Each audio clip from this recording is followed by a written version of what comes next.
Chapter 43. Now the famine was still severe in the land. So when they had eaten all the grain they had brought from Egypt, their father said to them, "Go back and buy us a little more food." But Judah said to him, The man warned us solemnly, "You will not see my face again unless your brother is with you. If you will send our brother along with us, we will go down and buy food for you. But if you will not send him, we will not go down, because the man said to us, 'You will not see my face again unless your brother is with you.'" Israel asked, "Why did you bring this trouble on me by telling the man you had another brother?" They replied, The man questioned us closely about ourselves and our family.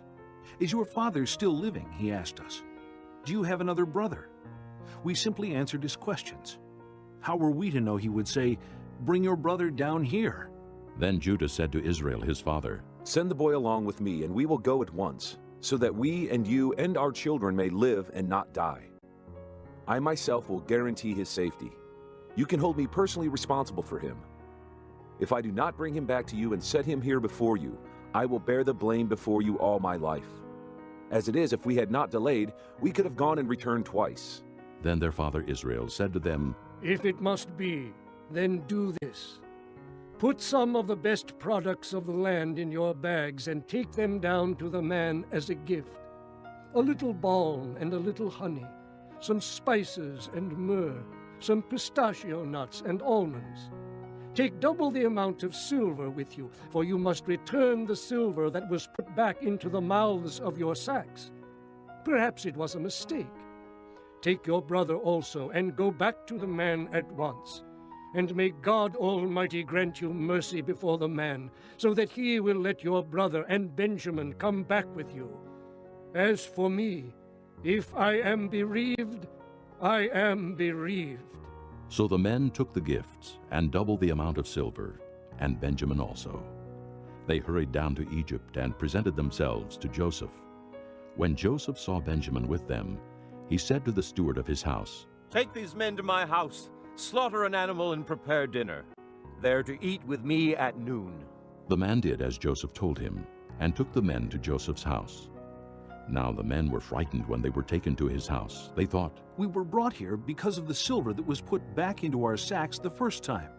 He wants to attack us and overpower us and seize us as slaves and take our donkeys. so they went up to Joseph's steward and spoke to him at the entrance to the house. "Please, sir, They said, we came down here the first time to buy food. But at the place where we stopped for the night, we opened our sacks, and each of us found his silver, the exact weight, in the mouth of his sack. So we have brought it back with us. We have also brought additional silver with us to buy food. We don't know who put our silver in our sacks." "It's all right," he said. "Don't be afraid. Your God, the God of your father, has given you treasure in your sacks. I received your silver." Then he brought Simeon out to them.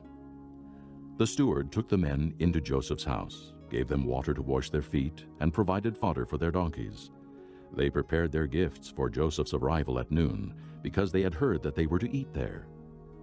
When Joseph came home, they presented to him the gifts they had brought into the house, and they bowed down before him to the ground. He asked them how they were, and then he said, "How is your aged father you told me about? Is he still living?" They replied, "Your servant, our father, is still alive and well." and they bowed low to pay him honor. As he looked about and saw his brother Benjamin, his own mother's son, he asked, "Is this your youngest brother, the one you told me about?" and he said, "God be gracious to you, my son." Deeply moved at the sight of his brother, Joseph hurried out and looked for a place to weep. He went into his private room and wept there. After he had washed his face, he came out and, controlling himself, said, "Serve the food."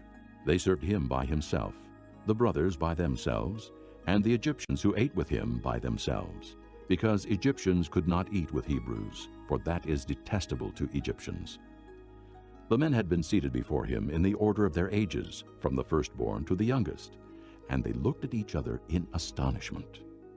When portions were served to them from Joseph's table, Benjamin's portion was 5 times as much as anyone else's, so they feasted and drank freely with him.